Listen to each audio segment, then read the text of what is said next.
Boa noite a todos. Bem-vindo a mais uma palestra do programa Ciências às 19 horas. Como vocês sabem, esse é um ciclo de palestras de divulgação científica mensal, que a gente realiza de março a junho e de agosto a novembro, às vezes dezembro, né?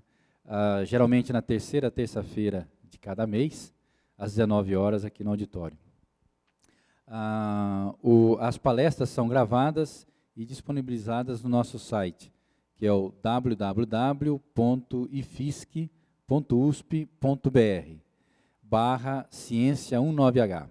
Então, repetindo, www.ifisc.usp.br/ciência19H.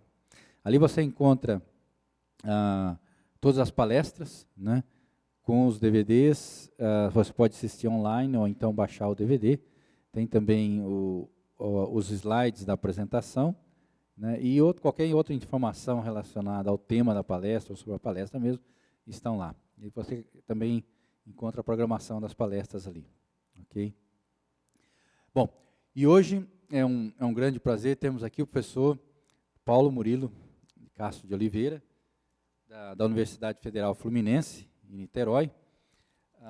O professor Paulo Murilo, ele é professor titular do Instituto de Física da Universidade Federal de Niterói e trabalha em algumas áreas da física, principalmente a física computacional e com aplicações em fenômenos críticos, mecânica estatística, né, e também em sistemas complexos aplicados à biologia. E o professor Paulo Murilo, ele fez a sua formação na PUC do Rio de Janeiro, né, mestrado, doutorado lá, e ele é membro da Academia Brasileira de Ciências desde 1995. Ele é um especialista nessas áreas, com muitos trabalhos publicados, e hoje vai falar para a gente sobre como funciona o GPS e também o pêndulo. Eu queria agradecer ao convite de participar disso aqui e dizer para vocês, talvez vocês estejam acostumados, mas nós não estamos, esse tipo de atividade é muito importante. Eu já falei isso hoje de manhã numa entrevista que eu dei na rádio. A cidade de São Carlos tem essa característica de fazer com que a academia, a universidade, não só essa como a federal também, chegue à população. E isso é fundamental. Eu acho que seria muito bom que essa coisa pudesse ser exportada de São Carlos para o resto do país. Então, de qualquer maneira, os são carlenses estão todos de parabéns. Menos o Roland, que não é são carlense. Bom, muito bem. Essa fotografia que eu mostrei para vocês, isso não é da minha universidade, não, é aqui. Isso aí é o relógio atômico do laboratório do Vanderlei.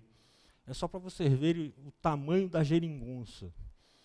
É uma coisa desse tipo, e olha que a confusão que está aqui em cima, da qual eu não entendo nada, é muito mais complexa do que se pode imaginar com essa visão de longe aí. É uma geringonça dessa que está dentro de cada um dos satélites do GPS, que são 24. Então, isso é para vocês verem o tamanho do problema de fazer um sistema GPS.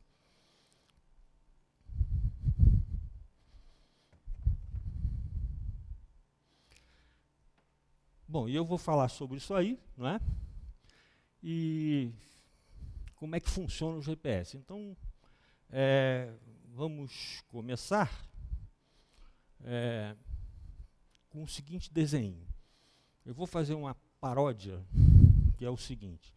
Imagine que você esteja numa praia, perdido, e quer se localizar.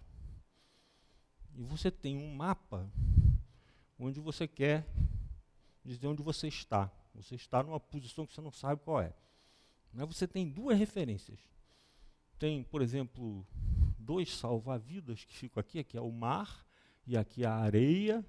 E aí tem dois salva-vidas, um aqui nesse ponto verde e outro nesse ponto vermelho, com quem você pode se comunicar, por exemplo, através de um telefone celular. E você sabe, essas posições aqui desses dois, você sabe quais são. Mas você quer se localizar, você não sabe onde está. Então você faz o seguinte, você telefona para esse sujeito aqui e diz para ele o seguinte: por favor, pegue o seu apito de salva-vidas e apite exatamente às 3 horas da tarde. E aí você vai ouvir aquele apito. Imagine que você ouça aquele apito às 3 horas da tarde mais 1 segundo. Significa que o som levou desde do ponto onde o apito foi emitido até você, levou 1 segundo. Como o som viaja a 300 metros por segundo, então você acaba de descobrir que está a 300 metros desse sujeito aqui. Já é uma informação que ainda não lhe localiza, mas já serve como uma informação para a localização. Então, dessa forma, você pode desenhar um arco de círculo e você tem certeza que você está em algum lugar dessa linha vermelha aqui. Mas você faz o seguinte, você liga para o outro amigo seu, o outro salva-vidas, e faz a mesma coisa. Pede ele para apitar, por exemplo, às 4h10. Exatamente às 4h10 ele apita. Aí você ouve algum tempo depois, digamos que seja 2/3 de segundo depois. Se for 2/3 de segundo, significa que você, em vez de estar a 300 metros desse sujeito aqui, você está só a 200 metros. Não é? Porque se desse você estava a 300 metros porque o som levou 1 segundo para viajar, se daqui até você levou 2/3 de segundo, você está a 200 metros. Então você pode desenhar um outro círculo. Juntando... Oi? Aí você é um troglodita, você não vai se localizar nunca. Bom, e se você juntar as duas informações, está ali, você se localizou. Então é assim que funciona o GPS. A diferença é que, em vez de som, é onda eletromagnética, luz. A velocidade é muito maior que a velocidade do som. Em vez de 2 salva-vidas, são satélites que estão aí pela nossa cabeça. E é assim que se localiza. Oi.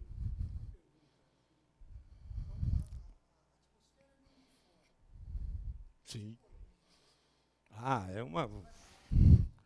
Eu vou citar, não vou falar porque é uma coisa complicada, mas enfim. Quando eu digo que, por exemplo, o som levou 1 segundo para vir daqui até aqui, a velocidade do som, quando eu digo que são 300 metros por segundo, eu sei, pois é, mas no caso aqui, esses 300 metros por segundo depende de várias outras coisas. Sendo, no caso do GPS, em que a radiação que vai se usar não é o som, e sim luminosa, então não é simplesmente você fazer a conta que a gente fez de cabeça aqui, de saber o tempo de voo do sinal, no caso o som, e multiplicar pela velocidade. Não é isso, é mais complicado do que isso, porque, por exemplo, uma das complicações que tem o GPS, muito mais complicado ainda do que essa que você citou da turbulência do ar, são efeitos gravitacionais. A precisão necessária para a localização do GPS é tão alta que até efeitos de relatividade geral você tem que levar em conta também.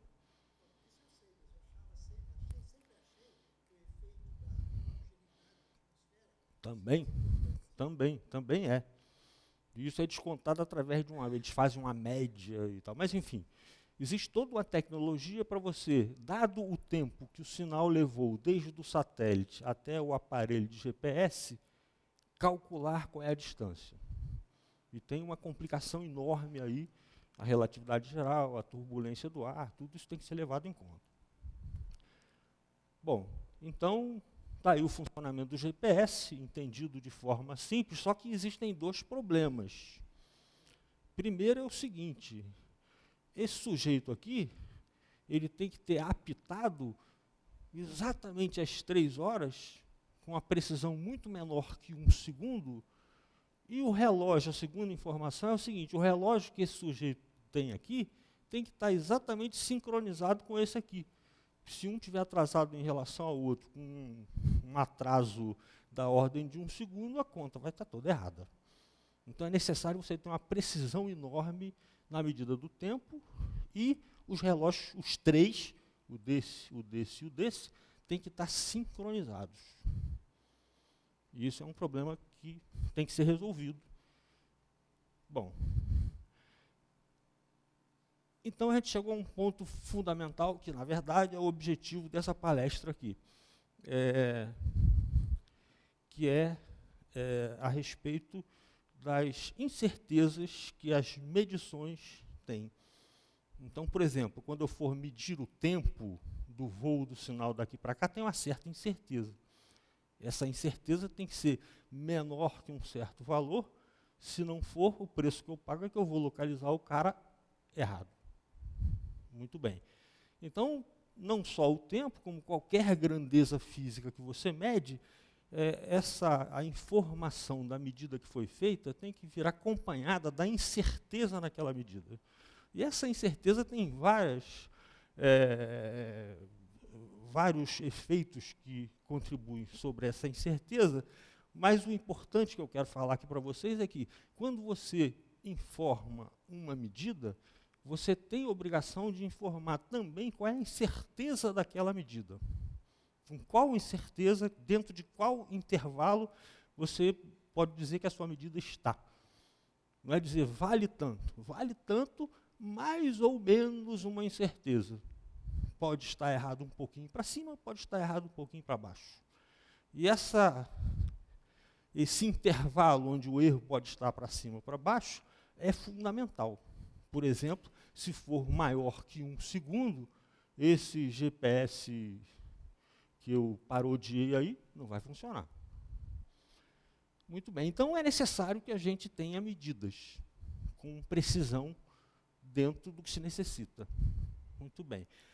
Das grandezas físicas, tempo, distância, carga elétrica e assim por diante, o que se consegue medir com maior precisão é justamente o tempo. Como é que a gente pode medir tempo? Quando você quer medir um certo intervalo de tempo, a duração de um evento, usa-se sempre a seguinte estratégia. Você arruma algum instrumento que oscile periodicamente. E aí, enquanto o intervalo de tempo que você quer medir, o evento que você quer medir, por exemplo, uma peça de teatro, você quer saber quanto tempo demorou.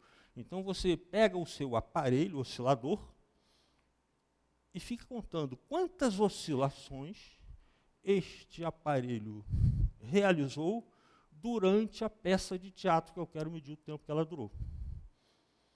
E aí eu expresso o resultado da minha medida. Oscilou 358 vezes. É um número inteiro. As grandezas que se consegue medir através de contagem é a maneira de medir a mais primitiva. Você contar 1, 2, 3, 4. Não é a mesma coisa que, por exemplo, medir a distância daqui até aquela porta. Eu vou medir com a fita métrica, não é uma coisa que eu posso expressar com números inteiros. Eu vou dizer que a distância daqui até ali são, por exemplo, 6 metros e 56 centímetros. Então é um número, um decimal, não é inteiro. Se eu puder fazer alguma medida com contagem inteira, 1, 2, 3, 4, e até o número final, essa é a coisa mais precisa possível. Por exemplo, como é que se mede tempo? Como é que se media tempo na antiguidade? Os homens primitivos, como é que o cara media tempo? Ele media através do sol. Quantas vezes o sol passa em cima da minha cabeça? Então, se eu quero medir, por exemplo, quantos dias uma mulher vai ficar grávida até nascer o filho dela, eu fico contando quantas vezes o sol passou sobre a minha cabeça até o filho nascer.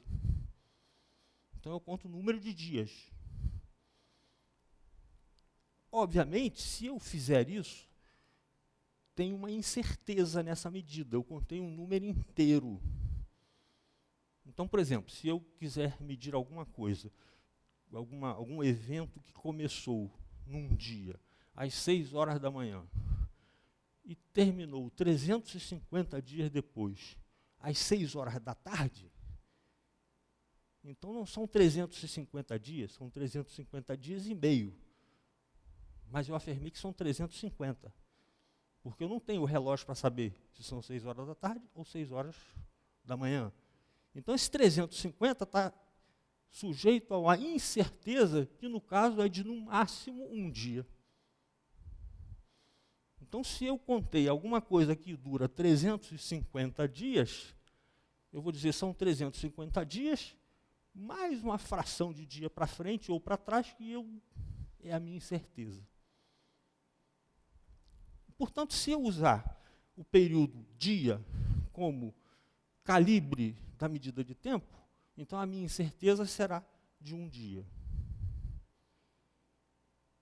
Um dia em 350 é uma precisão razoável. Em 3.500,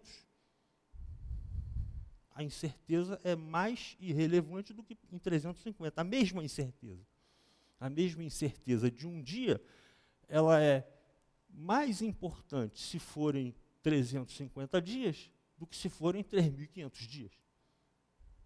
Muito bem. Então, como é que eu posso melhorar a medida, por exemplo, dos meus 350 dias? Resposta simples. Em vez de eu usar o Sol como período, eu uso algo cujo período seja menor. Por exemplo, um relógio cujo ponteiro gira a cada minuto. Aí eu conto o número de minutos. Então a precisão vai ser muito maior. Vai dar um número muito maior do que 350, vai dar 350 vezes o número de minutos num dia. Eu nem sei fazer essa conta aí, mas enfim, vai dar um número muito maior que 350. E a precisão agora é de 1 minuto. Muito bem, então é assim que se mede o tempo.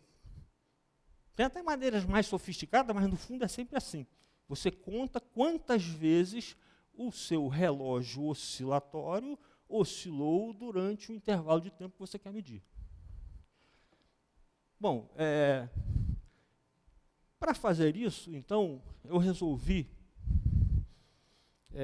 fazer a seguinte experiência. Tem um pêndulo que eu e um colega meu, o Carlinhos, que você falou, o Carlinhos que fez o doutorado aqui, que é meu colega lá na UF, nós dois montamos um pêndulo, que é uma bola de ferro enorme, assim, pesadona, pendurada num cabo de aço, e no teto tem uma roda de bilha bem lubrificada, e é um pêndulo de 3 metros e 60 centímetros de comprimento, mais ou menos. Então, esse pêndulo está lá, instalado lá no meu departamento, e você pode medir o período dele.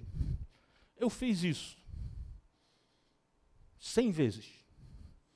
Então, eu peguei um cronômetro de mão, e aí botei o pêndulo para oscilar, ele ficou oscilando lá.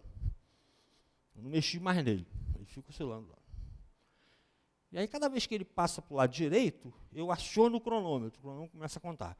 Aí ele oscila, vai até o outro lado e volta. Quando ele chega aqui, onde eu disparei o cronômetro, eu freio o cronômetro. Aí leio o número que deu no cronômetro. Fiz isso a primeira vez, deu 3,1 segundos. Fiz uma segunda vez, deu 3,3 segundos. Bom, mas tinha que dar a mesma coisa, o mesmo pêndulo. Bom, mas acontece que a precisão do meu dedo de apertar o botão do cronômetro, tanto na hora em que eu disparo, como na hora em que eu paro, eu tenho um tempo de reação meu. Por isso, não é nenhuma surpresa que quando eu medi uma vez deu 3,1 e outra deu 3,3. Não quer dizer que o período do pêndulo mudou. Significa simplesmente que tem um erro na minha medida aí. E eu fiz isso 100 vezes, então é 100 vezes. Então, repara, tem números grandões, como 3,9, e pequenininhos, como 3,1. Tem 100 números aí.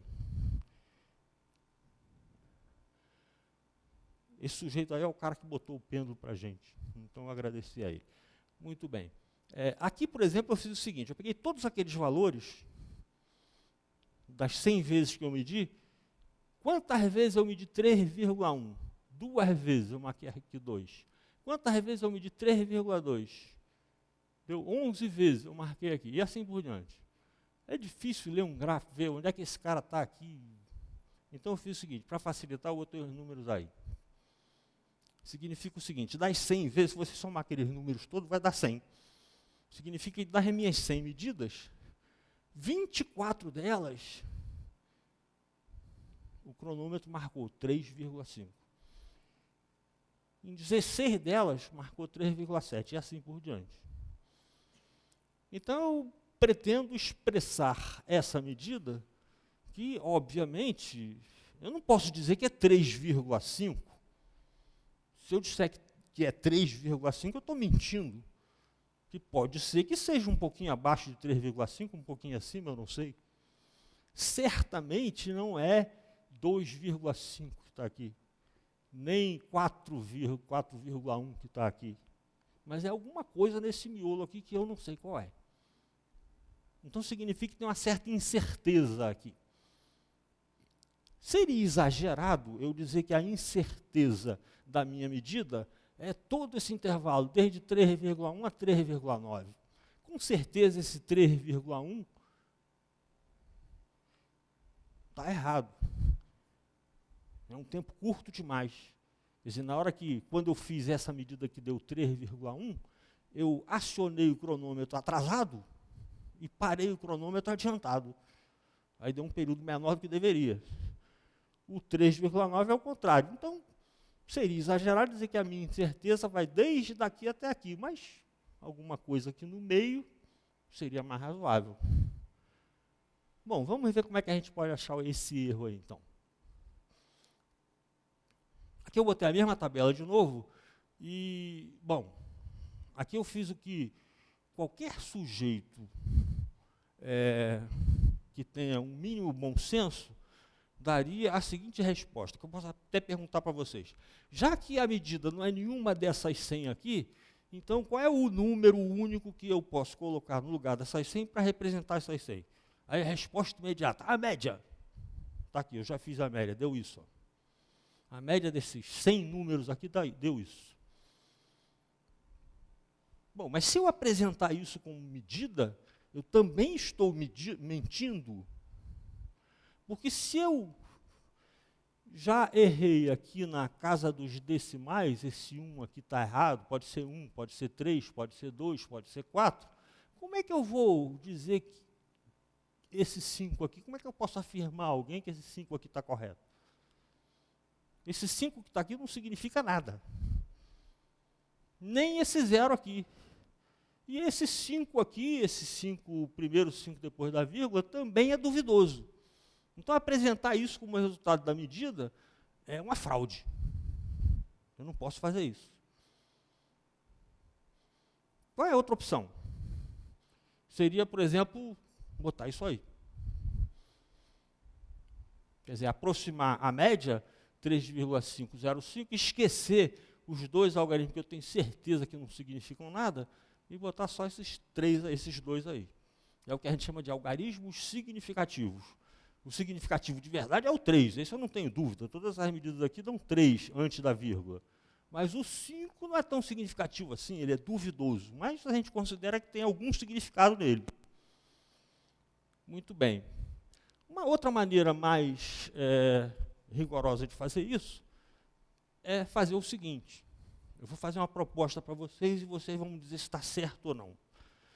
Assim como eu fiz a média desses números todos para achar esse 3,505 aqui, eu posso fazer o seguinte, eu posso pegar cada um desses números, dessas medidas, cada uma dessas 100 medidas, fazer a diferença dela até a média.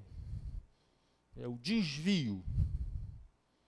Então, por exemplo, esse valor 3,9 aqui está desviado da média, a diferença 3,9 menos 3,505. Então tem um desvio daquela medida 3,9 ali. O 3,7 é outro desvio, é 3,7 menos 3,505, outro desvio. Alguns desvios são negativos, por exemplo, esse 3,2 aqui está desviado também em relação a essa média, mas está desviado para baixo, é um desvio negativo. E é exatamente o desvio típico que eu quero tomar como incerteza dessa medida. Então a solução é trivial, eu faço o seguinte, eu faço a média dos desvios. Certo ou errado? Hein, Chico, está certo ou está errado? Está errado. Por quê? Porque se eu fizer a média dos desvios, dá zero. É óbvio, né? Se esse sujeito vermelho aqui é a média, significa que os que estão abaixo dele e os que estão acima dele, se eu fizer a média, vai dar tudo em cima dele. Então a média dos desvios dá zero, não serve. Por quê? Porque existem alguns desvios positivos e alguns desvios negativos. Então eu faço o seguinte, esqueço o sinal. Eu faço a média dos desvios ignorando o sinal. Então, desvio, seja ele positivo, seja negativo, eu faço a média dos módulos dos desvios, o valor absoluto do desvio. Aí eu faço essa média, isso é uma boa estimativa da incerteza que eu tenho nessa medida. Em geral, o que se faz é uma coisa um pouco mais sofisticada, não muito, mas um pouquinho mais sofisticada, que é, em vez de pegar os desvios de cada uma das 100 medidas em relação a essa média aqui, sem sinal, a gente pega com sinal mesmo e eleva ao quadrado, multiplica o desvio por ele mesmo. Se ele for positivo, o quadrado dele continua positivo.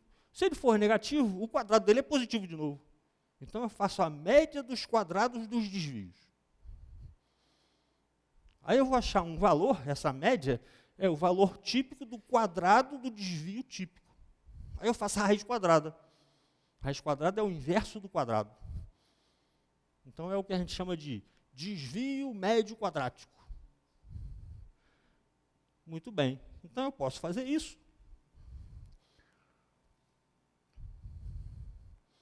Dá esse 0,2 aqui. Repara que eu tomei cuidado de omitir o 0 e o 5, que não significam nada, que está aí. Significa o seguinte, o resultado da minha medida é 3,5 segundos, com uma incerteza de 0,2 segundos, 0,2 segundo, para cima ou para baixo. Se eu voltar nesse desenho aqui, repara, dá 3,5 com 0,2 para cima ou com 0,2 para baixo. Então, o intervalo de incerteza que eu estou fornecendo na minha medida vai desde aqui até aqui. Então, eu sei que o período do pêndulo que eu medi pode ser entre 3,3 e 3,7. Tá bom? Muito bem. Outra maneira de expressar isso é o seguinte. Esse desvio aqui é grande ou é pequeno? Bom, a gente só tem sentido você dizer se uma coisa é grande ou pequena se você comparar com alguma coisa. Esse desvio 0,2 aqui, ele é grande ou pequeno comparado com aquilo onde ele está atuando, que é o 3,5. Então, 0,2 é grande ou pequeno em relação a 3,5? A gente pode responder essa pergunta fazendo a razão. Quantas vezes o 3,5 é maior que o 0,2? Ou quantas vezes o 0,2 é menor que o 3,5? Por alto, repare, é como se, vamos, para facilitar a conta, para a gente poder fazer de cabeça, vamos fingir que esse 3,5 aqui seja 4 e esse aqui é 2. Então, tem 2 aqui em 40. Se esse 35 aqui virar 40, então é 2 em 40, é uma estimativa razoável. 2 em 40 é a mesma coisa que 1 em 20. Então, eu posso expressar o erro dessa medida também, ou a incerteza dessa medida, da seguinte maneira. Uma parte em cada 20. Então, essa medida aí tem essa precisão. Uma precisão bem vagabunda, uma parte em cada 20. Como é que eu posso melhorar isso? Certamente eu não posso usar esse pêndulo para fazer um GPS. Eu tenho que ter uma precisão maior.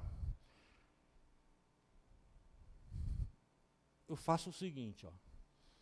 Em vez de medir com o meu cronômetro uma oscilação de cada vez, eu meço 10.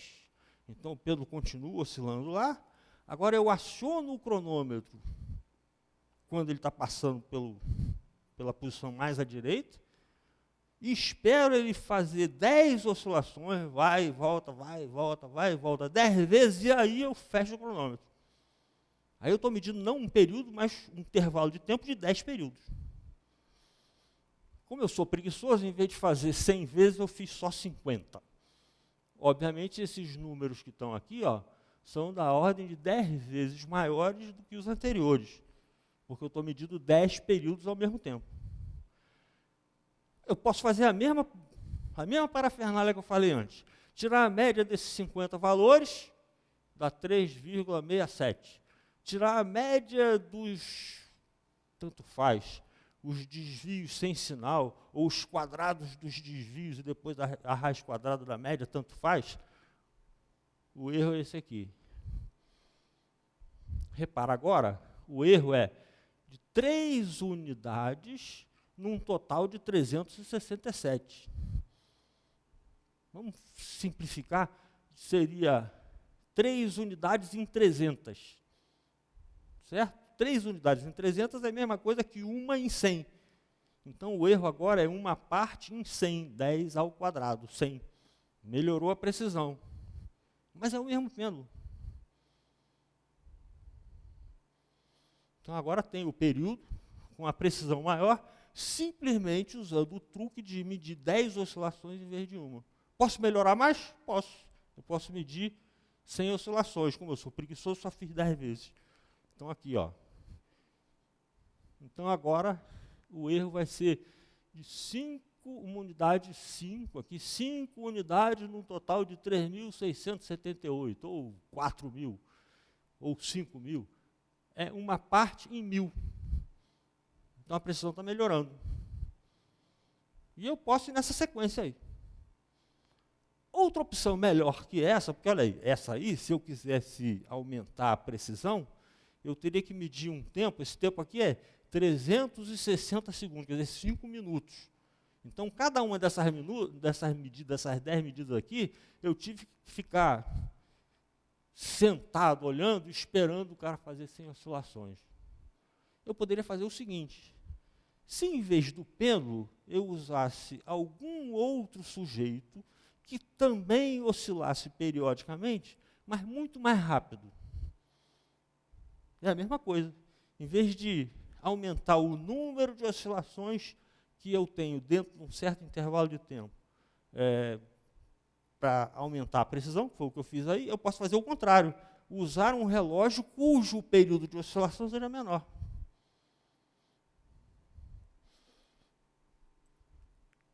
Bom, isso é uma coisa que eu já disse, quer dizer, o método mais preciso é a contagem inteira, e também já disse, toda vez que você vai medir um tempo, você mede quantas oscilações ocorreram durante um certo tempo, intervalo de tempo, e o padrão atual que se usa é uma radiação do átomo de césio, é uma radiação atômica, tem a ver com os elétrons que estão em torno do átomo. Todo mundo sabe que o átomo tem um núcleo muito pequenininho e os elétrons estão girando em volta. Então, esses elétrons dão uma certa radiação, uma luz que sai do átomo de césio, você tem que excitar ele de alguma forma, e cujo período dessa radiação é muito pequeno. Na verdade, isso aqui, ó, 1 segundo, esse número aqui, ó, 9 bilhões de oscilações dessa radiação. Então, essa radiação é curta o suficiente para dar uma precisão enorme se eu usar o átomo de césio para medir tempo. Mas também não é assim tão simples, não. Tem complicações aí. Uma delas eu vou tentar explicar para vocês, que é o seguinte. Ó. Bom, antes disso, para fazer um intervalo aqui, isso aqui é uma propaganda de um livro que eu fiz, eu e aquela senhora que está ali, só para os físicos. O problema do pêndulo não é tão simples como a gente pensa, não. Por exemplo, isso aqui é um pêndulo.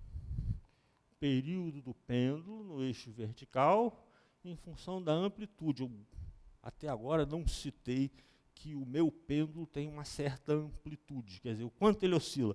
Ele oscila assim ou oscila assim, ou assim.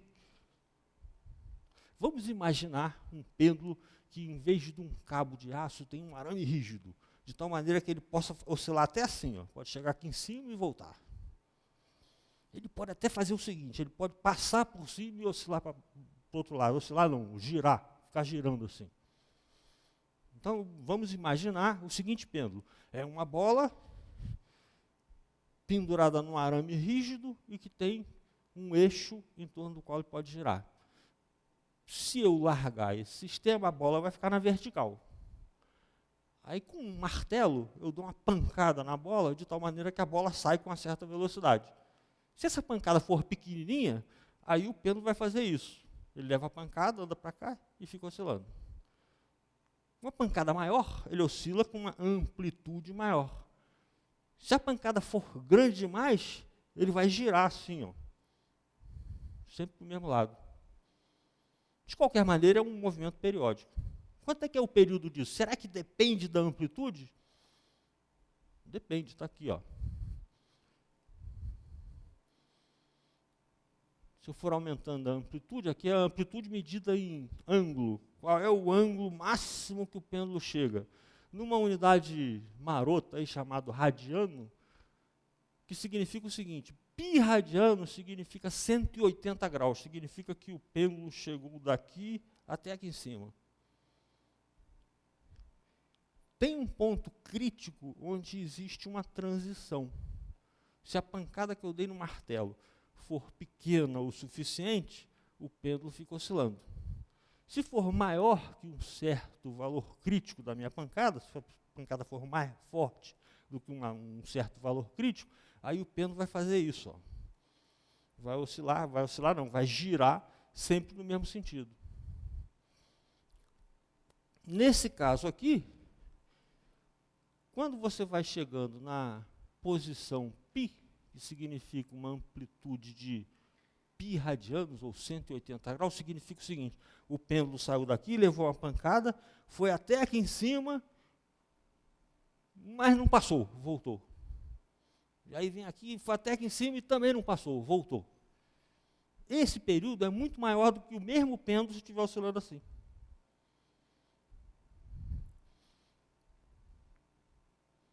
Dá essa coisa aqui. O período tem uma, nesse ponto aqui, ele vai a infinito.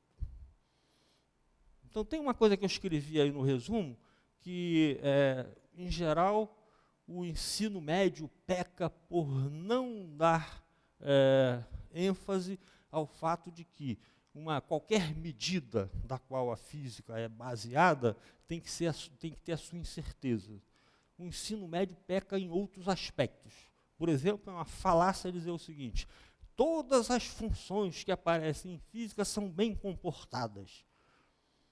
Nunca ocorre um negócio de uma função de alguma grandeza que foi infinito. Está aí um contra-exemplo.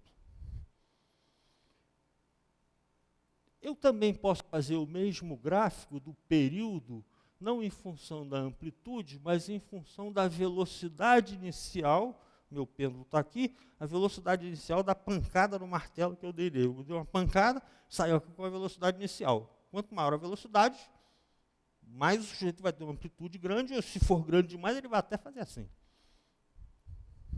O gráfico está aqui, ó. Chico vai gostar dessa. Tem parece um calor específico, né? Calor específico do modelo de Ising. Por acaso é exatamente a mesma coisa. O expoente crítico disso aí é zero também. Exatamente. E é um reles pêndulo. Ninguém consegue resolver essas coisas aqui com papel e lápis. Pelo menos ninguém conseguiu até hoje. A equação diferencial que resolve o problema do pêndulo, na verdade não resolve porque a gente não sabe resolver. Então isso é tudo feito no computador. Bom, então, voltando à vaca fria aí. Oi? Quê? Escreve ela no papel para mim. Ah, pois é. Pois é, não tem como você escrever isso com uma forma fechada. Hã? Também não. Hã? O que você sabe escrever é um LN. Isso, você sabe escrever a letra L e a letra N. Pois é, já entrou na alma da gente, a gente aceita isso como se fosse normal. Não é. Como é que você vai calcular o seno? Através de uma série de potência. Pois é. Enfim. Bom, pode ser algo que vai ser infinito aí. Pois é. Bom, enfim, não importa. Vamos voltar ao GPS, que é mais interessante do que eu estava falando agora. Esse desenho é parecido com o que eu estava anteriormente. A diferença é agora eu estou aqui no chão, agora nós estamos em 3 dimensões. Quando eu dei o exemplo da praia, está em 2 dimensões, não é? A praia é um negócio plano. Aí não. Os satélites estão aqui a uma altitude de 20 quilômetros, é onde está o nível dos satélites do GPS, é a 20 quilômetros de altitude. Você está aqui no chão e você quer se localizar. Como tem 3 dimensões aí, você precisa de 3 satélites, que não estão na mesma linha, não, estão no mesmo plano. Isso aqui é um plano. Só que eu estou vendo de topo, então parece que está tudo na mesma linha, mas não está. Então tem 3 satélites ali. Então o mecanismo é exatamente o mesmo. O sujeito que está aqui, que quer se posicionar, tem um relógio. Cada um desses satélites tem o seu relógio. Todos eles deveriam estar sincronizados, mas o daqui não está. Se estivessem todos 4 sincronizados, você poderia fazer a mesma coisa.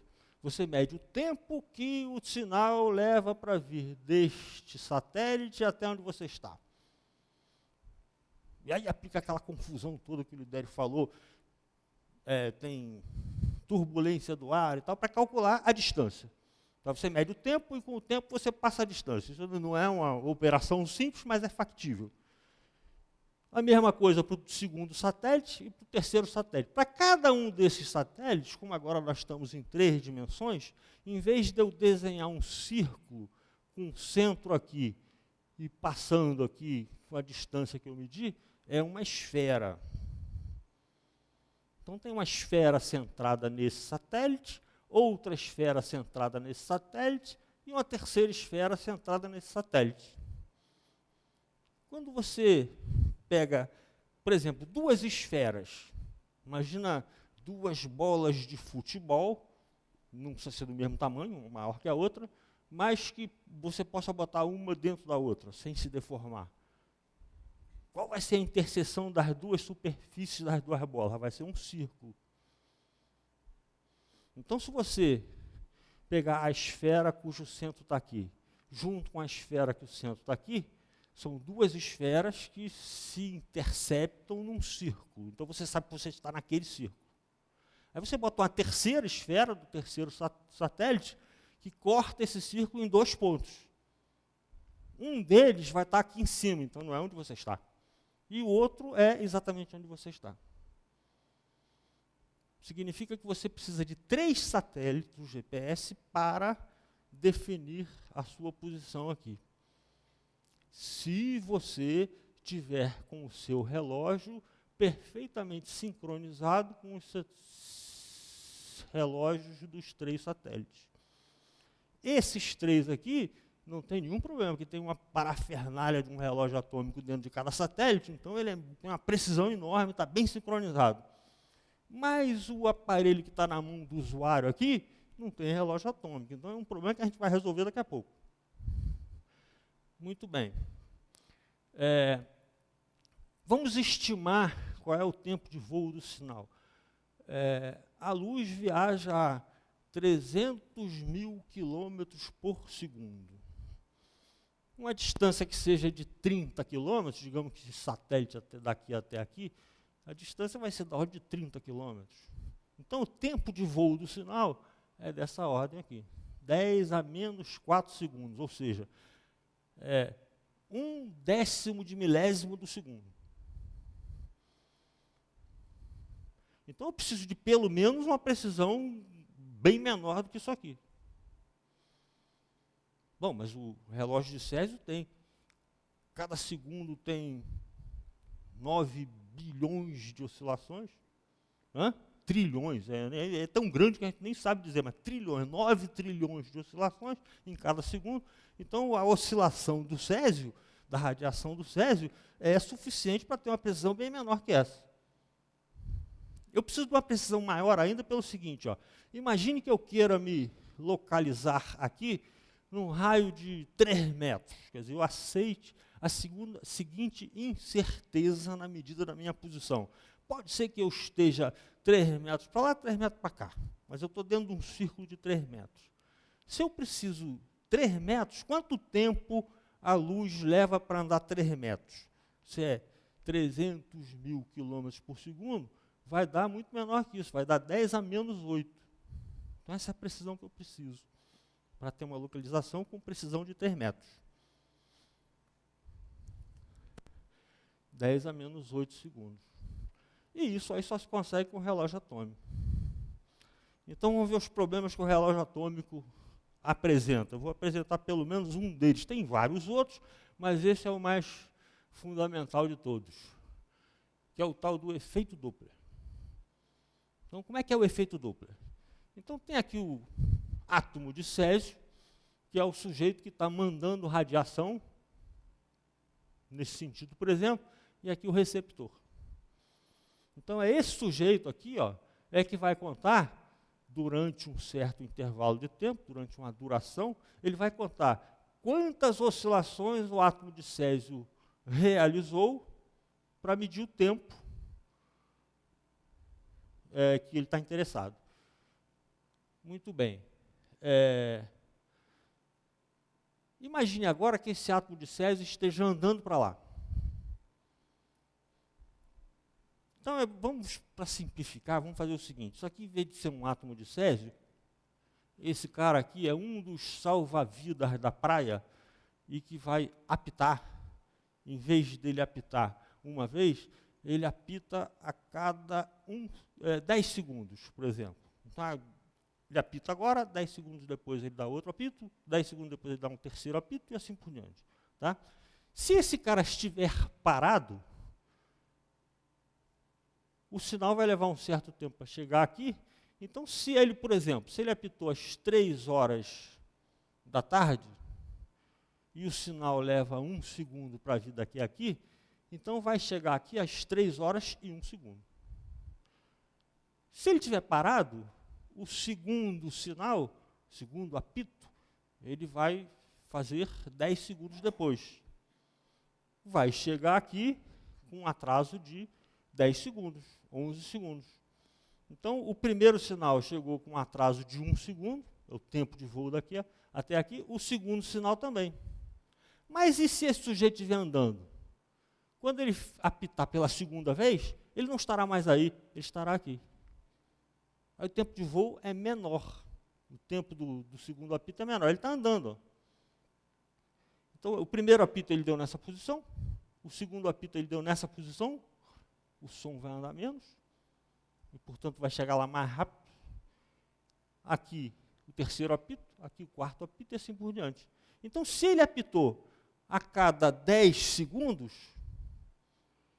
o sujeito que está medindo aqui vai receber os vários apitos com um intervalo de tempo entre um e outro, na recepção, menor do que 10 segundos. Então, quer dizer, o período da emissão é maior que o período recebido, se estiver andando nessa direção.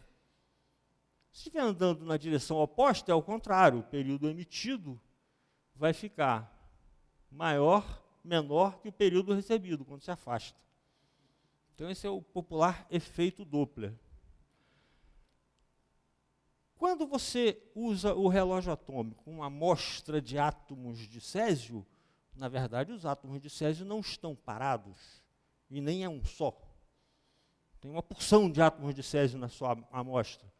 E eles estão andando, feitos uns loucos ali. Alguns estão andando para um lado, outros estão andando para o outro. Significa que se você usar um deles, o que está andando, por exemplo, nesse sentido aqui, você vai medir um período menor do que o dele, real, E os outros, se o átomo de césio, se você pegar outro átomo de césio que está andando ao contrário, para a esquerda, aí você vai medir um período que é maior do que você quer.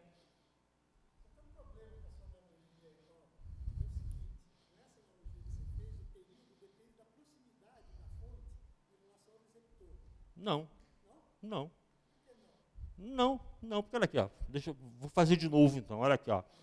Digamos que esse sujeito aqui, ele apitou, ele deu um apito às 3 horas da tarde. Levou 1 segundo para ir daqui para cá. Chegou às 3 horas da tarde e 1 segundo. Aí você, o receptor, você anotou, 3 e 1. Foi o primeiro apito eu recebi às 3 horas e 1 segundo. O segundo apito vai ser dado aqui, vai ter uma distância menor percorrida. Então, significa que esse apito aqui foi dado às 3 horas e 10 segundos. Vai chegar lá onde? Quando? Às 3 horas e 11 segundos? Não, um pouquinho menos. Um pouquinho menos. Mas esse menos aí não depende dessa distância aqui, não. Não depende da distância. Depende só da velocidade. Tá bom? Então, a diferença sim. Então, independente da distância, o período... Faz diferença, exatamente. Tá bom? Então, o período medido vai ser maior ou menor do que o período real emitido, conforme esse átomo de césio esteja andando para a direita ou para a esquerda. E no relógio de césio, o que tem aí embaixo, por exemplo, tem vários átomos de césio, não tem um só. Tem uma porção deles, alguns estão andando para um lado, outros estão andando para o outro.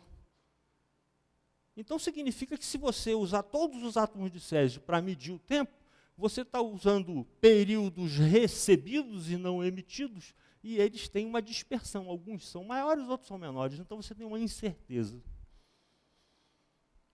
Quanto maior for a velocidade típica do átomo de césio, maior será essa incerteza. E você precisa diminuir essa incerteza. Então, como é que se pode diminuir essa incerteza? Forçar o átomo de césio a ficar parado, freá-lo. É o que se faz no laboratório aqui embaixo. Como é que a gente pode frear um átomo de césio? Vamos ver. Imagine que você tem um feixe de laser. Então tem um dos átomos de césio, por exemplo, está andando para a direita. Aí você bota um feixe de laser nessa direção aqui. Esse átomo de césio, ele não só emite radiação numa frequência muito bem definida, como ele também absorve a mesma frequência de uma radiação que você enfiou dentro dele. E mais, ele só absorve esta frequência. Isso é uma das mágicas da tal da mecânica quântica.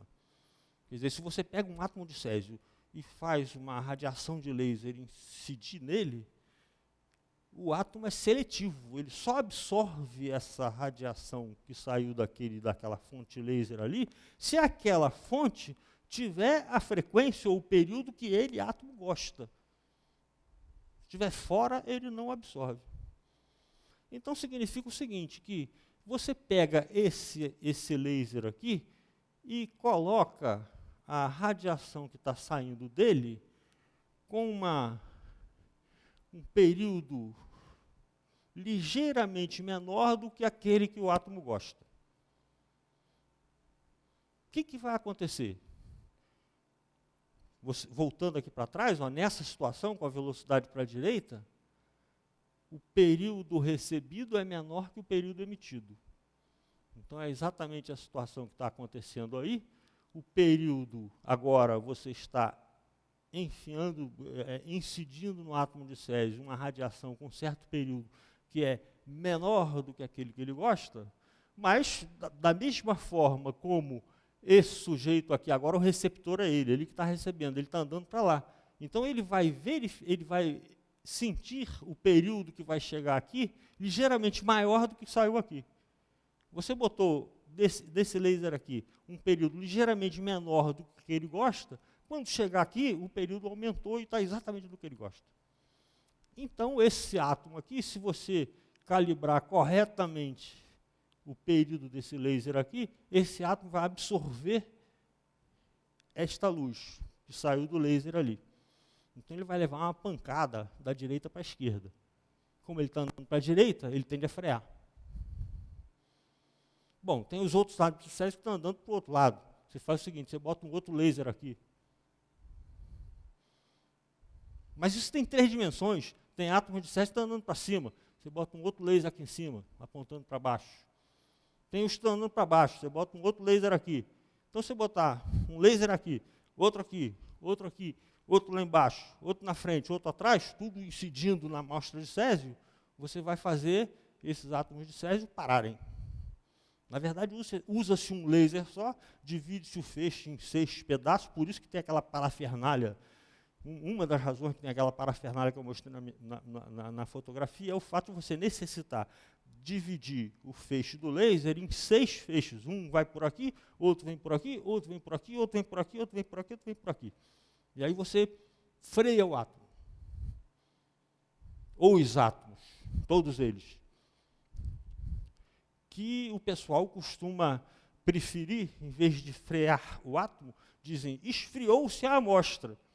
A temperatura da amostra tem a ver com a velocidade típica dos elementos que estão vibrando ali dentro, exatamente os átomos de césio.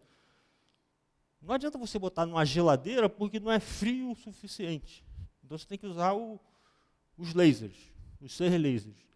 Então você fazendo essa parafernália de lasers aí, você consegue fazer com que a sua amostra do césio fique razoavelmente parada ou suficientemente com velocidades pequenas para que a sua precisão na medida do tempo seja enorme.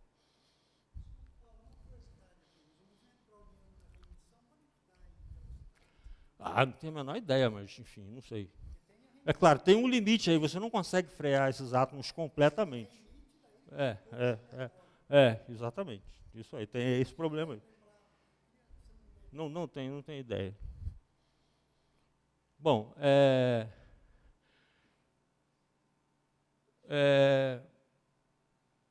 bom, isso aí, esse laser aqui, o período que eu vou calibrar o período desse laser é para uma determinada velocidade dos átomos de césio. Já tem mais uma confusão, tem átomos de césio com velocidade diferente. Então tem que botar vários lasers, os 6 lasers, com períodos aqui diferentes, de tal maneira que a frear todos os átomos. Consegue-se fazer isso, é duro, mas faz, com aquela parafernália que eu mostrei para vocês. E, bom, eu assisti um colóquio desse sujeito aqui, ó, Claude Cohen-Tannoudi, é um prêmio Nobel de Física, um francês, e ele deu um colóquio lá na UFRJ, há 4 anos atrás, e ele afirmou o seguinte, que hoje em dia a precisão que se consegue é essa daqui, ó, 1 parte em 10 elevado a 16. É essa que é a precisão maior das medidas que o ser humano consegue fazer hoje em dia.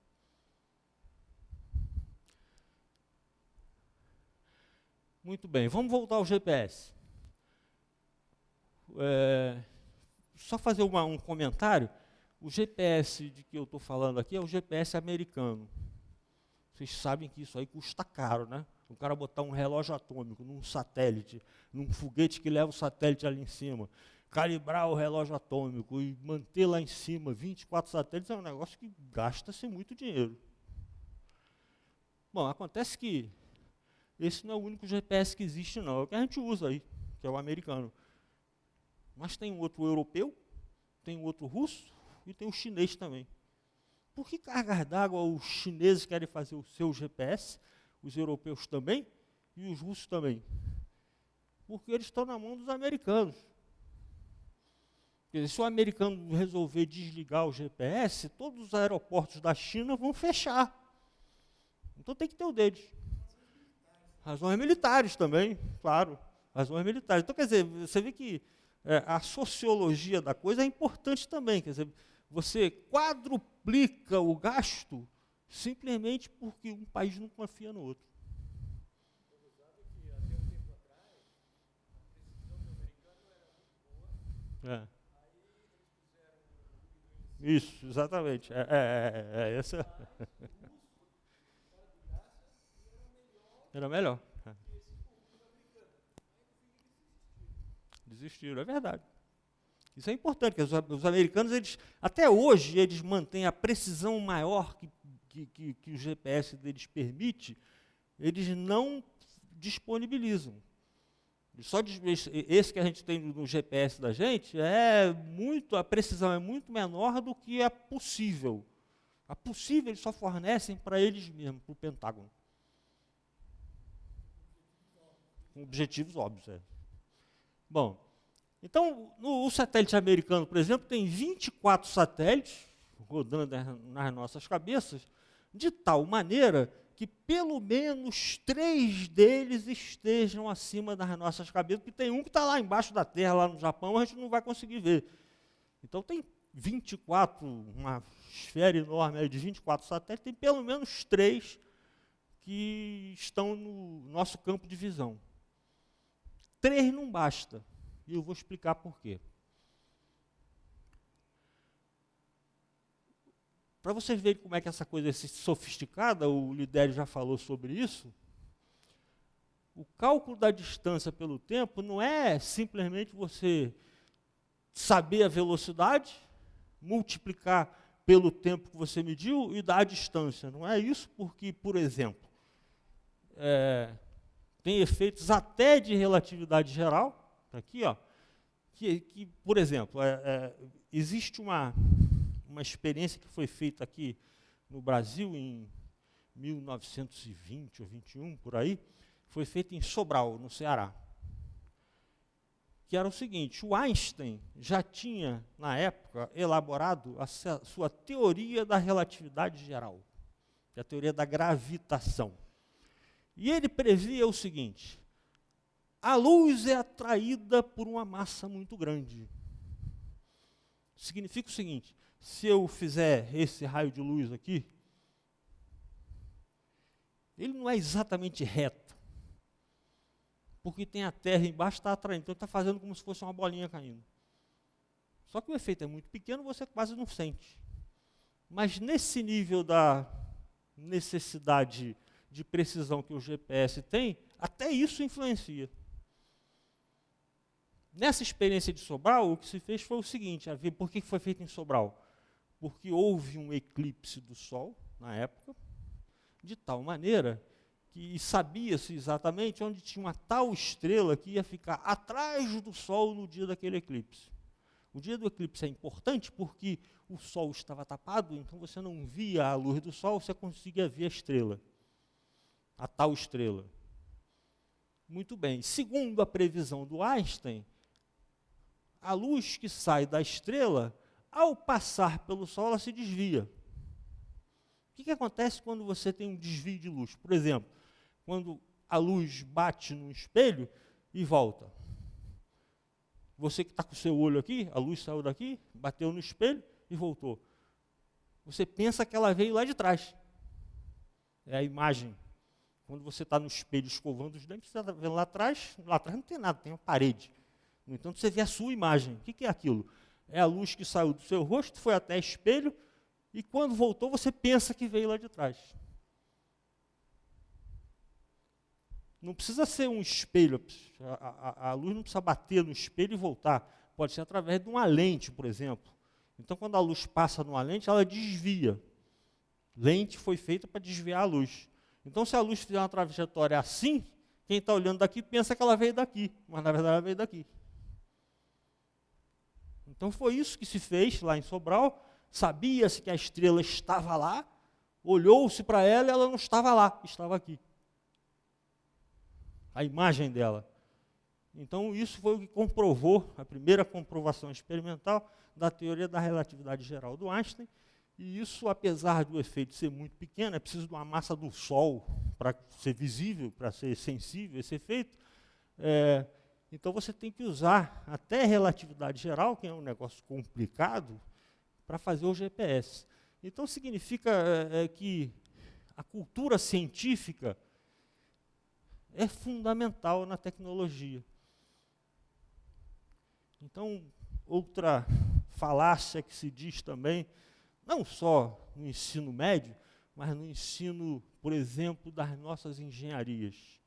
Eu já vi vários colegas meus das engenharias dizerem o seguinte: esse negócio de física 1, 2, 3, 4 é uma bobagem. Vocês, meus alunos de engenharia, não precisam fazer isso. Vocês só fazem isso porque aqueles físicos são chatos e obrigam vocês a fazerem isso. O curso de vocês só vai começar depois do 2º ano. Isso está completamente errado. Porque toda a inovação vem exatamente da ciência básica. Então, coisas mais básicas, por exemplo, como a relatividade geral, tem uma aplicação tecnológica fundamental. Por exemplo, o GPS não existiria se o Einstein não tivesse inventado a relatividade geral, ou descoberto a relatividade geral.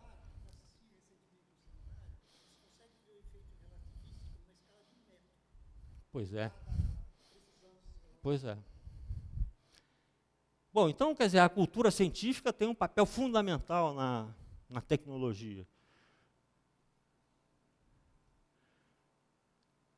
E, finalmente, a última coisa, que é a mais genial de todas e muito simples, é a seguinte: afinal de contas, o relógio que está na mão do sujeito que vai se localizar não é atômico, então ele não está sincronizado com os outros 3 satélites que estão ali. Como é que se faz isso? Eu tenho que sincronizar o meu relógio, ele tem que ter os 4 sincronizados, os 3 satélites e o meu. Mas o meu é um relógio de quartzo vagabundo, qualquer aparelho de GPS tem um relógio de quartzo vagabundo. Então, ou ele está atrasado ou ele está adiantado. Como é que a gente faz isso?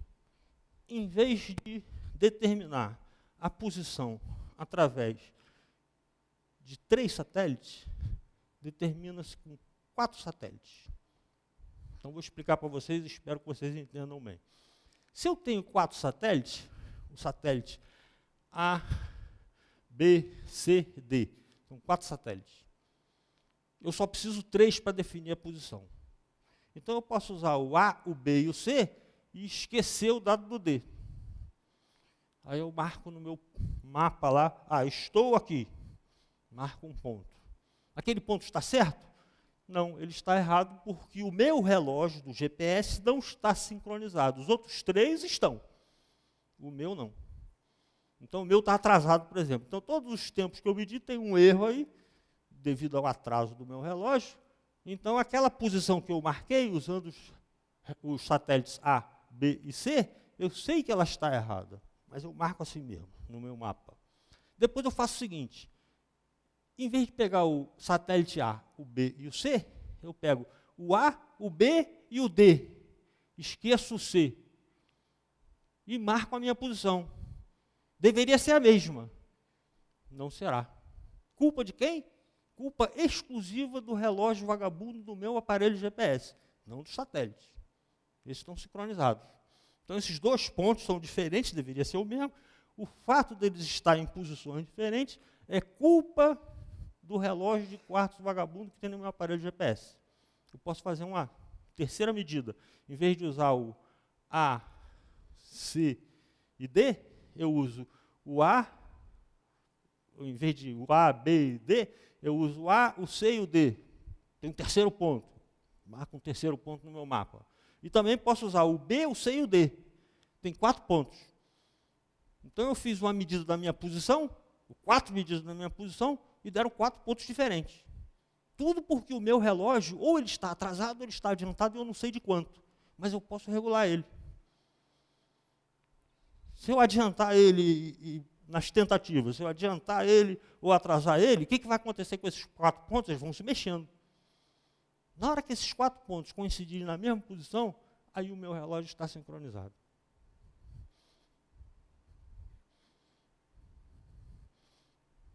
Deu para entender?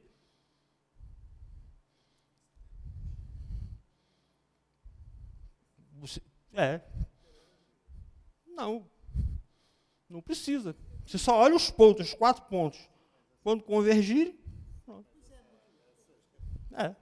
tudo é feito dentro do próprio aparelho de GPS. Pois é, esse mecanismo de coincidência que não está muito claro. Como que o seu relógio ou o seu celular consegue ver sinais coincidentes? Porque tem um problema de coincidência, de você receber os sinais do relógio atômico A com o relógio atômico Não B. precisa, não precisa. Se o usuário estiver parado, se eu não estiver andando com o meu aparelho de GPS, eu estou parado, ou pelo menos Não, se eu estiver parado. Estou parado, tá? Então eu posso medir a minha posição com 3 satélites agora, a minha posição com outros 3 satélites daqui a 5 minutos, a minha posição com outros 3 satélites daqui a mais 5 minutos e assim por diante. A posição é a mesma, eu não saí do lugar. Ah, você faz por ato repetitivo, então, para conseguir a precisão. isso. Ah, não, entendi agora. Não é uma única medida. Não é a única São medida. inúmeros. É. E, na verdade, eu não preciso ter precisão nenhuma na calibração do meu relógio, porque é algoritmo. Eu não preciso mudar a medida que eu já fiz. Naquelas contas todas que deu o tempo de voo de cada sinal, tem um parâmetro só, que é um erro ΔT, que eu não sei se é positivo ou negativo, e aquele erro está em todo mundo, é o mesmo, que é tudo culpa do mesmo relógio vagabundo do meu GPS, do meu aparelho de GPS. Então, se eu acertar de tal maneira que os 4 pontos coincidam num só, significa que eu descobri o ΔT correto. Qual precisão? Não me interessa.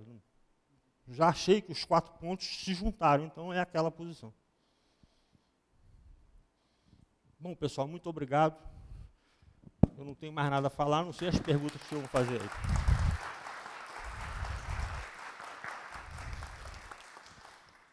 Muito bem. Perguntas, comentários sobre isso, sim.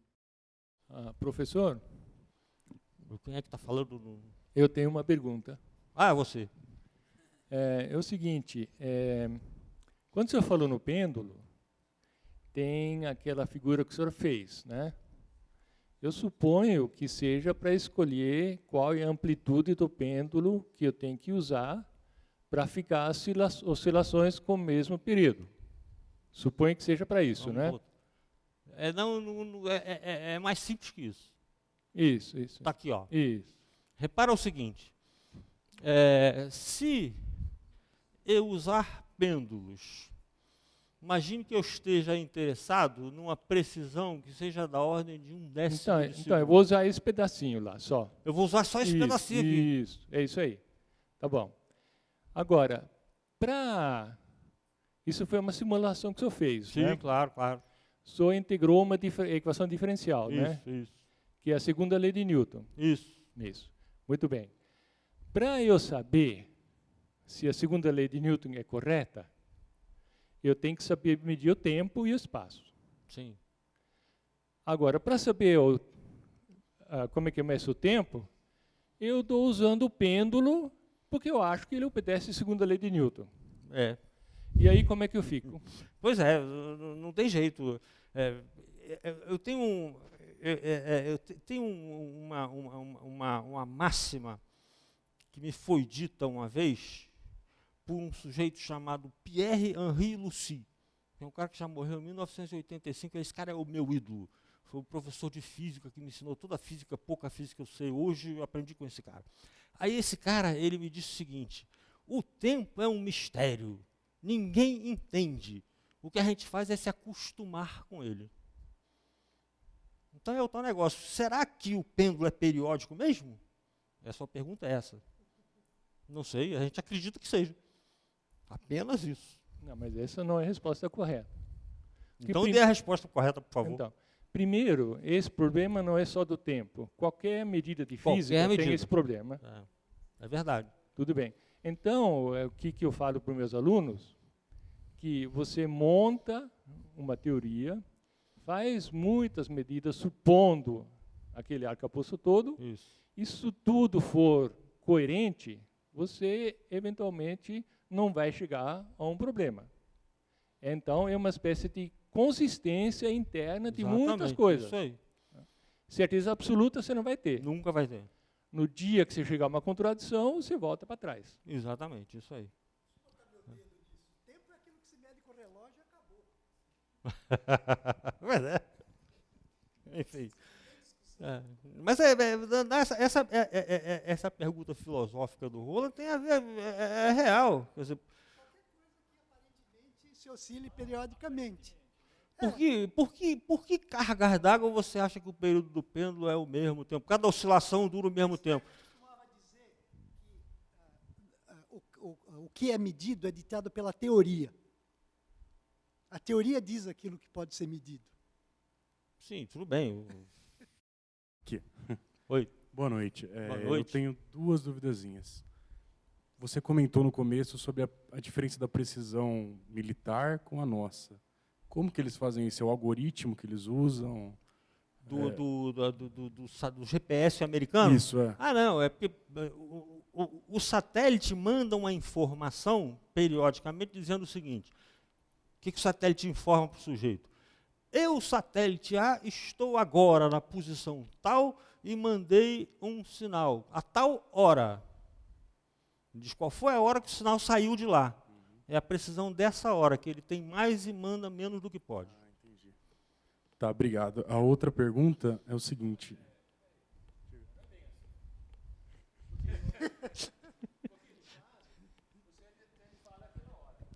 Só que para confundir o pessoal, eles têm um algoritmo lá que fala, em vez de falar essa hora, você muda um pouquinho. É. Agora, quem construiu o satélite sabe quanto é aquele pouquinho, sabe corrigir. Você não exatamente. sabe. Então eles inserem um erro assim na medida. Perfeito. Bom, minha segunda pergunta é: o que me impediria de subir um satélite ali, falar que é um outro satélite e, sei lá, enganar o GPS? Mas não entendi o que você falou. Por favor, O repita. que me impediria de, sei lá, colocar um outro satélite, fingindo sendo algum outro satélite que já tem e tentar enganar esse GPS? É difícil enganar americano, hein? Mas enfim, você pode até fazer. Aí você já está entrando nas estratégias militares, como fazer um GPS fake. Em princípio é possível. Não é possível. Mas veja bem, para você mandar um satélite, botar um satélite desse lá em cima, você tem que ter um foguete. Não é trivial, um foguete é um negócio enorme. Cada satélite desse tem, sei lá, umas 10, 15 toneladas. Então é um foguete parrudo. Nós aqui no Brasil não conseguimos botar satélite aí, nem na altitude baixa desses a gente não conseguiu. E não é por incompetência do pessoal do CTA, não. Os caras são competentes. É porque é difícil mesmo. Não é trivial. Então, para você, se eles são capazes de detectar quando a Coreia do Norte, por exemplo, manda um foguetinho, um busca-pé deles lá, para fazer um teste, eles sabem que o teste foi feito, quanto mais para botar um satélite desse em órbita. Então, eu acho que a dificuldade é passar despercebido. Eu acho que não é possível fazer isso, não. Tá, eu pensei assim, simplesmente você coloca um avião com um sinal mais forte do que o satélite, por exemplo. Sim, mas esse avião vai ser detectado. Vai ser alguém vai saber que tem alguém aí boicotando o nosso GPS, vamos matar esse avião. Vai levar um tiro de um míssil no minuto seguinte. Tá, tem como detectar Claro. isso, então. Beleza. Obrigado. Nada. Murilinho, não ficaria... Porque, veja bem, você tem 4 satélites. Você quer achar as suas 3 coordenadas, x, y, z, t e o tempo. 4. Como o Se tempo? O seu tempo, porque você não tá, seu relógio é ruim, você mesmo falou que não é atômico. Então, seu GPS tem um tempo que você não sabe exatamente qual que é. Não. Eu só tenho um parâmetro, é quanto o meu relógio está atrasado ou adiantado, eu que eu sei. não Eu sei. estou dizendo, mas qual seria o problema? Eu não sei meu x, y, z, nem o meu tempo t. Os satélites emitem um sinal, quando chega em mim, diz, olha, esse sinal saiu da coordenada x1, y1, z1 no tempo t1, isso valendo para 1, 2, 3 e 4. Eu tenho um problema de 4 equações, 4 incógnitas, acho quem que é meu x, y, z e meu tempo. Qual o problema disso? Não entendi, como é que é você...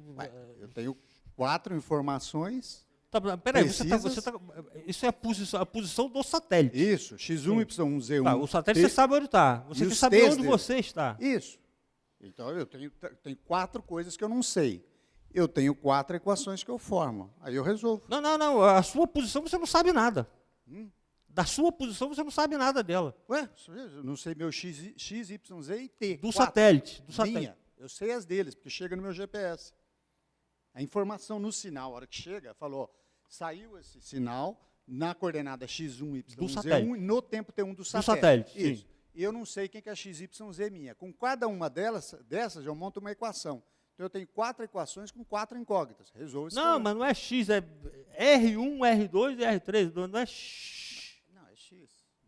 A minha coordenada, eu tenho as dele, Tá bom. X1, Y, Z, um deles, e o tempo deles. Tenho 4 equações a 4 incógnitas. Não, cara, você só vai ter. Não, o tempo deles. Não o meu. Eu vou achar como resultado da minha equação. Não, vamos ver, olha só. Não, Se você sabe onde está o satélite, tá? Você tem as coordenadas X, Y e Z do E o satélite. tempo dele. E eu tem meti o o sinal. tempo em que o sinal foi emitido. Isso. A única coisa que você mede é o seguinte: quando é que esse sinal chegou? Isso. Aí você faz a diferença. O tempo em que o sinal chegou, menos o tempo em que o sinal saiu, é o tempo de voo do sinal. Com isso, eu calculo a distância, apenas a distância. E aí, significa o seguinte: se eu tiver precisão total no tempo em que eu recebi o sinal e puder fazer a diferença dele em relação ao tempo de quando saiu o sinal do sujeito, a única informação que eu tenho é o seguinte: eu estou posicionado numa esfera de raio tanto com centro naquele satélite. Me convence. Mas veja bem, a única coisa que você mediu foi a diferença. Não, eu estou com o meu aparelho de GPS, nesse instante está chegando aqui Sim, as informações das coordenadas dos satélites que emitiram e sim. estão chegando todas ao mesmo tempo. Quer dizer, dentro do meu GPS, estão chegando todas ao mesmo tempo. Não, de cada satélite chega numa hora diferente. Não, chegam, eles estão emitindo Sim, continuamente. emitindo continuamente. E aí eu recebo. Aí, a partir dessas informações que eu chego, eu falo, ó, chegou nesse instante, tá certo? Uma coisa que saiu num certo tempo, e outro num tempo, e outro num tempo, eu monto 4 equações. E aí eu resolvo esse sistema. Eu não Se entendo. tiver 4 satélites. É. Sim, claro. É isso. Por isso que tem que usar os 4. Não. O problema é que você... Bom, Olha aqui, Chico, você sabe perfeitamente qual a posição do satélite que emitiu o sinal para você. Sabe também qual foi a hora em que ele emitiu. E você mede quando chegou esse sinal.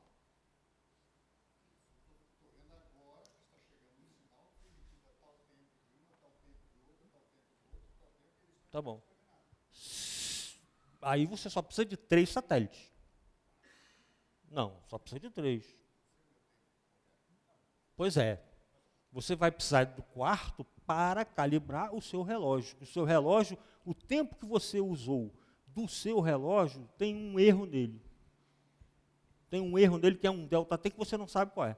Mas é o mesmo erro para todos os 3 satélites, os 4 satélites. Então você tem um parâmetro. Se você não tivesse erro nenhum, 3 satélites seriam suficientes, certo? Não são porque você não tem uma precisão no tempo quando chegou o sinal lá. Tem um erro, um delta T. Mas o delta T é o mesmo para todos os satélites. Então é um parâmetro só. Então basta você botar mais uma equação que tem mais uma incógnita, um delta T. Então basta você usar 4 satélites em vez de 3. É isso aí. Professor, deixa eu ver se eu entendi. Na verdade, o relógio local é dispensável. Sim, Eu mas ele não precisa ser um relógio atômico. Não, mas eu nem precisaria dele. Eu podia assumir um horário qualquer na história do mundo e fechar por algoritmo isso. Quer dizer, se eu dissesse que eu estou no primeiro ano do milênio passado, eu vou ter um erro enorme. Eu falei, não é isso. Sim, Quer dizer, mas veja bem, é lógico que eu não é vou bem fazer assim, isso. você precisa ter uma precisão razoável de um relógio de quartzo no seu aparelho de GPS, porque você tem que primeiro definir qual a posição que você está, mesmo sabendo que está errada. Se o teu relógio do quarto estiver atrasado 10 horas, a tua posição vai estar na Austrália, não aqui. Quer dizer, mas ainda ainda assim é possível. Ainda apenas assim não é seria prático. possível, não é prático, exatamente. É muito mais fácil você botar um relógio de quartzo vagabundo no aparelho. Eu ouvi falar que os GPS levam em conta até a dilatação do tempo. Isso é verdade? Não é bem a dilatação do tempo. O que o GPS leva em conta, acho que saiu aqui, ó, é o efeito da relatividade geral. Esse negócio de dilatação do tempo tem a ver com relatividade restrita. Uhum. Mas Então, a velocidade do satélite orbitando no... não. Isso, interfere, não sei, acho que não. Acho que não, porque a velocidade do satélite não é tão grande assim para você ter efeitos de relatividade restrita de dilatação do tempo. Acho que isso aí não precisa, não. Agora, o fato da atração gravitacional da Terra fazer a luz desviar, isso tem que ser levado em conta para ter aquela precisão ali. Murilo, tem um problema técnico aqui, que é o problema de você fazer esses satélites geoestacionários. Seria Não, esses impossível satélites não dizer- são geoestacionários. Ah, Não. A altitude deles é de 20 quilômetros aqui, ó. Ah, teria que ser Eles estão 400. passando por aí. Ah, tá. E como que você sincroniza tudo isso? Os relógios de todos os 24 tem razão. satélites estão todos sincronizados. E ele sabe a distância entre eles. Ele sabe a posição e a hora certa de cada um. Quer dizer, a hora certa é a mesma para todos, né? E, consequentemente, a cada um. posição de cada um deles. E a posição de cada um deles. Instantaneamente. Exatamente. Tá. Não, 20 quilômetros mesmo. Não, pouco não, né? O Everest são 8 mil Quantas quilômetros. voltas eles dão por dia em 8 torno da quilômetros. Terra? Tá cheio de resistência do ar, então? Isso Não, deve ser porque 200 quilômetros, não. Não, a 20 km, por exemplo, a resistência do ar existe, mas é muito pequena já, né? Bem menor. Essa é a altitude, por exemplo. É bastante até. É, Para ficar é, anos é, lá, é, 20 é, km é muito pouco. é. Deve ser 200. Tem que levar... Porque as auroras estão a 100 km. Então, isso é outra complicação. Os satélites do GPS, eles têm que manter a posição do satélite muito bem conhecida. Então, tem que ser levado isso em conta também. Quer dizer, a posição de cada satélite tem que estar sendo recalculada periodicamente. E tem, inclusive, uns foguetinhos lá para acelerar, botar o satélite no lugar certo. Enfim, tem isso também. Isso também é levado em conta. Uma das dificuldades é essa. Espacial? É muito mais alto. Não sei, dá uma certa de, acho que é diversas voltas, 10 voltas por dia, tipicamente. Esse daí dá um imenso. Não, é 1h30 o período da estação. É. Mas é mais que 20, porque o avião voa a 10. O avião voa a 10, o A Concorde voa a 20. O Concorde voava a 20, né? Bom. Mas é da ordem de 20 km mesmo a altura. Então, pergunta lá. Bom, para que o método funcione, você tem que saber a posição dos satélites com a mesma precisão, mas como isso é feito? Isso. Bom, aí é a tecnologia do lançamento do satélite. Quer dizer, você vai botar o satélite na tal órbita. Então você, por exemplo, deixa eu falar de um outro assunto que não tem nada a ver com isso. Os satélites geoestacionários são aqueles que giram no plano do Equador. Então tem o Equador da Terra, a Terra está girando assim. Aí o satélite está girando numa órbita muito maior, mas no mesmo plano. E numa altitude muito bem calculada, para que o período do satélite seja exatamente 24 horas. Então, à medida que a Terra gira, um dia, o satélite girou a mesma coisa. Então, para você que está na superfície, o satélite está parado. Esses são os satélites de comunicações, por exemplo, são esses satélites que você, quando você liga a sua televisão na Sky, por exemplo, é um satélite desse tipo, geoestacionário, muito mais alto do que esse aí. A altitude é muito maior que essa daí. Tá? Então, isso já é um problema muito antes do GPS, já tinha isso aí. Quer dizer, como colocar um satélite na órbita certinha, na altitude correta, no plano do Equador. Isso tem a ver com a tecnologia do lançamento do foguete. E mais do que isso, tem o que o Neto falou também, quer dizer, no meio da órbita, algumas coisas vão perturbar o satélite. Então, você tem que corrigir isso em voo. Então, esses 24 satélites são o tempo todo monitorados para corrigir as posições, a posição de cada um o tempo todo. Não é trivial, é uma tecnologia bem sofisticada. Mas tem que fazer isso mesmo, você tem que corrigir a posição, para conhecer com precisão a posição do satélite, você tem que corrigir a órbita o tempo todo. Professor. E no caso ainda tem o problema da altura ser pequena, né, e tem o que você falou, quer dizer, a resistência do ar não é completamente desprezível, ela tem que ser levada em conta também. Professor, acho que eu tenho uma pergunta mais técnica aqui. Quem é que está falando que eu não estou vendo lá? A informação que sai do satélite e chega no meu aparelho de GPS, como seria assim, esse sinal? A informação é essa que eu disse. O satélite diz, eu estou no momento na posição tal e mandei um sinal na hora tal. Isso evidentemente vem codificado. Uhum. Mas a informação é só essa. Tá. E o papel do satélite é um robô. Ele, de tanto em tanto tempo, ele emite um sinal dizendo onde está e a que horas ele emitiu o sinal. Daqui a pouco ele vai emitir outro sinal, ele diz onde está depois e a que horas emitiu esse segundo sinal, e assim por diante. Entendi. E como que eles dão o set da sincronização assim, de todos os relógios? Assim? Por isso que são relógios atômicos, eles têm que estar bem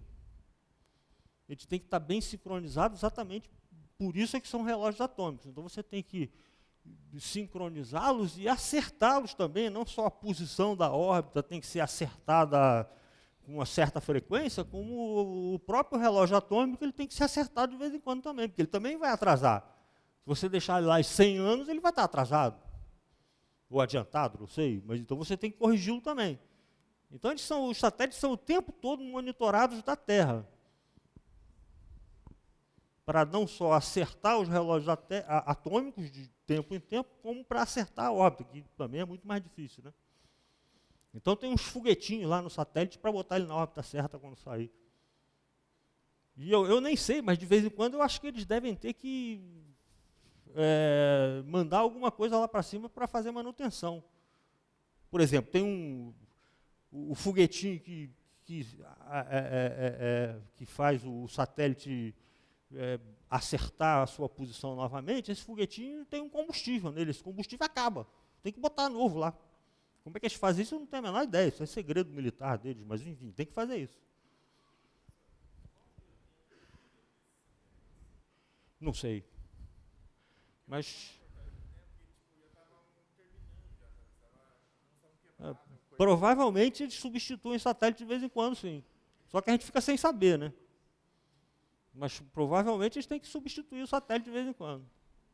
Agora, o que eles fazem com o satélite que estava lá? Vira lixo, tira de lá, não sei. Essa órbita da geoestacionária, essa órbita é muito específica, porque é uma órbita no plano do Equador e com uma altitude bem definida, dos satélites geoestacionários, não esses daí. Essa órbita tem um problema enorme, que essa órbita está cheia de lixo. Então, para você botar um novo satélite de comunicação lá no lugar de um velho que já está obsoleto, ele já tem uns foguetes que são os foguetes lixeiros, que vão lá tirar o satélite velho fora. Para poder, não porque eles sejam bonzinhos que querem limpar, não é porque senão ele tem que botar outro lugar, e aquele está lá. Se deixar aquele lixo lá, vai bater no satélite novo dele, vai estragar tudo. Então eles pagam um dinheiro enorme para limpar essa órbita. E deve ocorrer a mesma coisa com esses aí também. Só que a gente não fica sabendo, né? Essas coisas todas são secretas. Nós não sabemos como é que funciona isso aí, mas que tem que funcionar, tem. Tem que ser assim. Tem que haver uma manutenção periódica em cima desses satélites aí.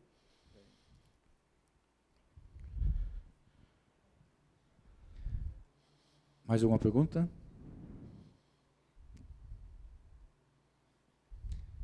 Sim. Professor, se a minha pergunta sair um pouquinho do objetivo, fique à vontade. Mas o senhor deu uma definição de segundo, que eu já sabia que ela era assim, um tanto de oscilação. Fica um pouco sempre a pergunta, quem nasceu primeiro, né, o ovo ou a galinha? Porque faz tempo que a gente tem a medida segundo, há séculos já. E aí a gente tem hoje a condição de medir o átomo do césio e tal. Quer dizer, seria possível o senhor fazer um comentário? Como é que nós chegamos a esse valor? São tantas oscilações do átomo de césio. Mas isso é um decreto. Esse número aqui, ó. Esse número aqui é um decreto. Assim como antigamente o padrão do metro, hoje em dia não é mais. Hoje em dia também é o comprimento de onda de uma tal radiação aí de um outro átomo, não sei se é césio ou qual é.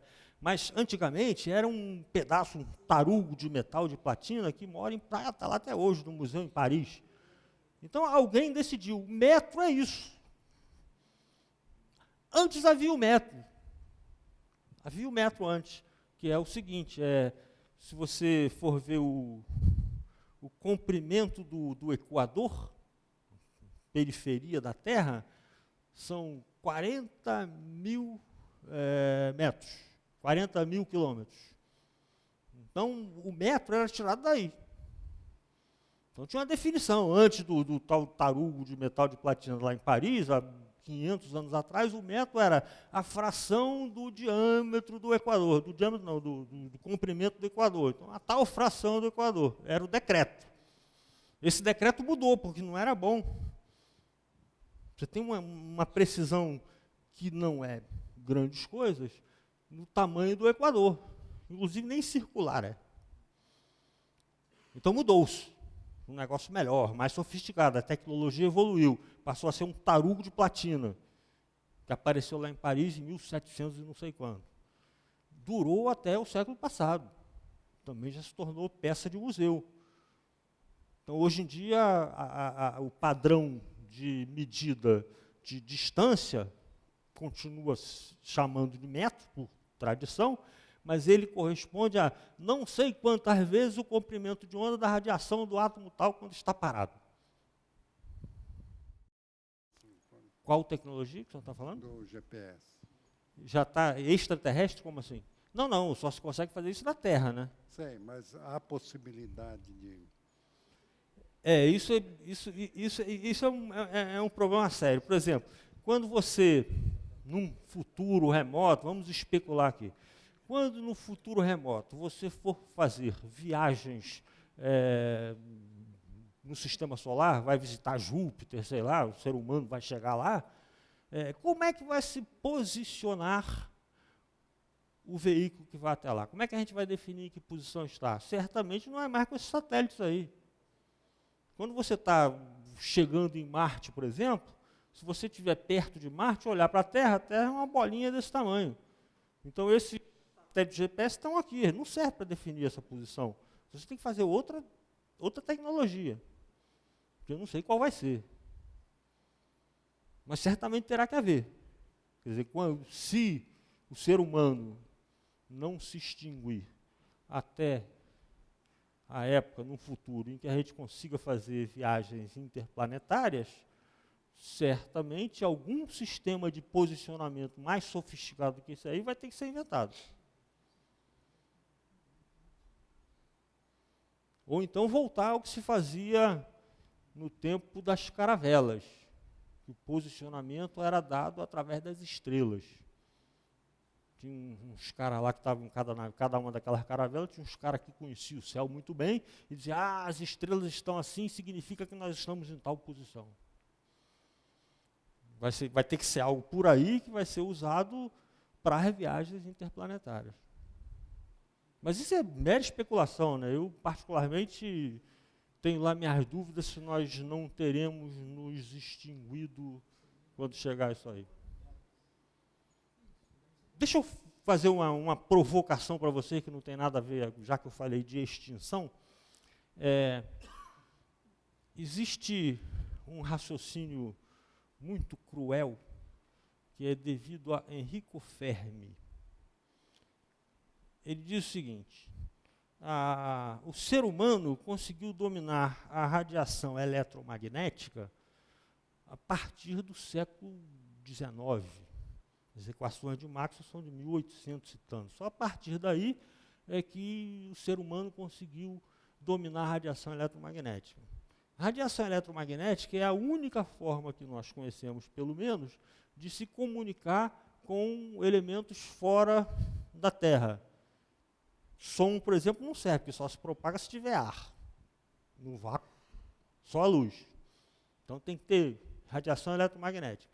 Então o raciocínio do Fermi é o seguinte: o homem domina a radiação eletromagnética, a coisa da ordem de 100 anos, e já existem por aí há muito tempo que eu digo a coisa de 100 anos, já existem uns malucos aí que vivem mandando sinais eletromagnéticos para o espaço sideral na esperança de receber a resposta de algum ser que esteja vivendo aí na estratosfera. Digamos que isso aí ocorre há 100 anos. Não recebemos nenhuma resposta até agora. Então o raciocínio do Fermi é o seguinte: das duas, uma. Ou nós estamos sozinhos no universo, o que é muito pouco provável, porque a carga d'água nós seríamos o único lugar do universo onde aparece a vida é aqui. Ou então, a segunda hipótese é o seguinte: existem outros mundos semelhantes ao nosso, que também desenvolveram vida inteligente como nós, mas nós não conseguimos receber o sinal deles. Isso significa o seguinte: eles se extinguiram. Então, das duas, uma, ou nós estamos sozinhos no universo, ou então, quando nós chegamos no nível de dominar a radiação eletromagnética, significa que nós estamos chegando na borda da extinção. É cruel, né? Mas, enfim, quem disse isso não fui eu, foi o Fermi. Posso fazer um comentário a respeito disso, Paulo? É que o Fermi acha que eles já estão aqui. Eles são húngaros. Pode ser. Porque falam uma linguagem que ninguém entende. Então, eu tenho um outro comentário. Graças a Deus, não conseguimos nos comunicar, porque a experiência na Terra diz o seguinte: toda vez que duas civilizações se encontram, a mais forte mata a mais fraca. Então, a chance de ser igual é muito pequena. Então, ou um ou outro. Isso significa que nós tem aqueles malucos que estão falando: nós estamos aqui, mata a gente. Parafraseando você, graças a Deus, então, que nós vamos nos extinguir por nós mesmos e não vamos ser extintos por quem vem lá de fora, né? Tá bom, pode ser. Ok. Tem mais algum comentário, uma pergunta? Alguém quer mais alguma coisa? Ok, então vamos agradecer ao professor Paulo Murilo por essa excelente palestra. Muito obrigado.